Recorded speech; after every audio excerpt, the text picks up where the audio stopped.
Hello everyone, today we are going to start with Chapter 11, The Dueling Club. The Snape's dungeon classroom, bubbling cauldrons fill the room with thick, colored smoke. Harry and Ron are working at a desk, while Hermione watches a specific jar of swell solutions nearby. Harry is holding a filibuster firework under the table, his face tight with nerves. To finish the Polyjuice potion, the trio needs ingredients from Snape's private office. In the book, the heist is a moment of high tension. Harry creates a diversion by throwing a Bulbadox powder firework into Goyle's cauldron. The explosion is chaotic, Goyle's potion sprays everywhere, causing everyone it touches to swell up like giant balloons. While Snape is frantically administering the deflating draft, Hermione slips into his office and steals the bicorn horn and Boomslang's skin. Snape, ever suspicious, finds the remains of the firework and stares directly at Harry, his eyes cold and knowing. The trio has the ingredients, but they've just made a powerful enemy even more alert. At night in the Great Hall. The long house tables have vanished, replaced by a high, golden stage lit by thousands of candles. Gilderoy Lockhart stands in the center in robes of deep plum, winking at the crowd. Opposite him stands Snape, looking like a giant bat in his black robes.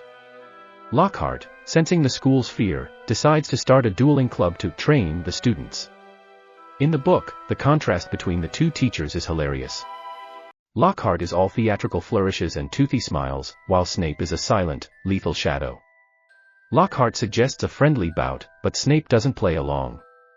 With a sharp Expelliarmus, Snape blasts Lockhart off his feet, sending him crashing into the wall.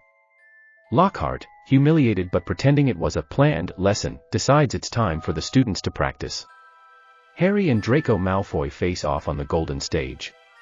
Snape whispers a spell to Draco. With a flick of his wand, Draco shouts, Serpensortia. A long, black cobra erupts from the end of his wand and hits the floor with a heavy thud, hissing furiously. This is the moment everything changes for Harry. Lockhart tries to get rid of the snake, but he only succeeds in blasting it into the air, making it more aggressive. The snake slithers toward Justin Finch-Fletchley, ready to strike.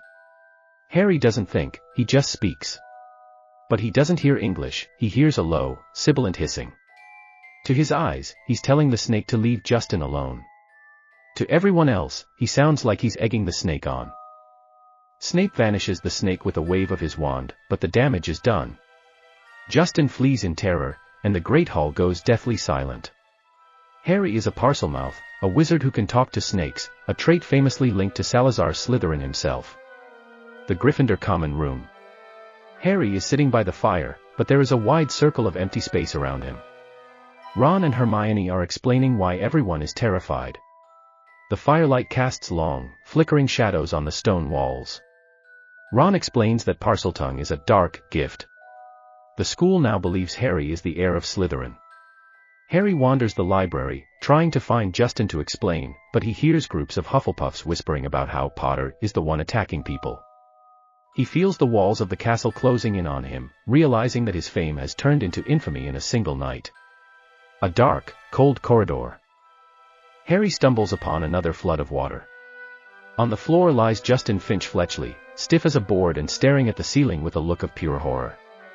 Hovering just above him is nearly headless Nick, no longer pearly white but smoky and black, frozen in midair. The horror reaches a new peak. For the first time, a ghost has been attacked. Harry is caught at the scene of the crime by Peeves the poltergeist, who begins to scream at the top of his lungs, "Attack! Attack! Another attack!" No mortal or ghost is safe. Professor McGonagall arrives, her face ashen. She doesn't listen to Harry's excuses. She leads him directly to the one place he's never been, the headmaster's office. The chapter ends with Harry standing before a massive, stone gargoyle, about to face Dumbledore.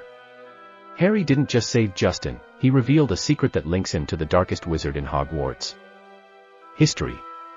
Now, with a student and a ghost petrified, the evidence is stacked against him. Is Harry really the heir, or is someone using his secret to frame him? Comment below and subscribe for Chapter 12, The Polyjuice Potion.